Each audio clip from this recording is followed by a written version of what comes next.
everyone, Jack Hughes here. In this short video, I'm going to explain how to facilitate a successful workshop.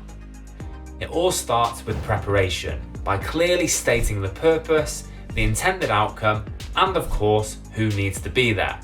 Simple things, but they are often missed out. You then want to open strongly by confirming the goal and verifying the intended outcome, walking the agenda and asking if it suits the attendees' needs, whilst introducing any tools that are going to be used.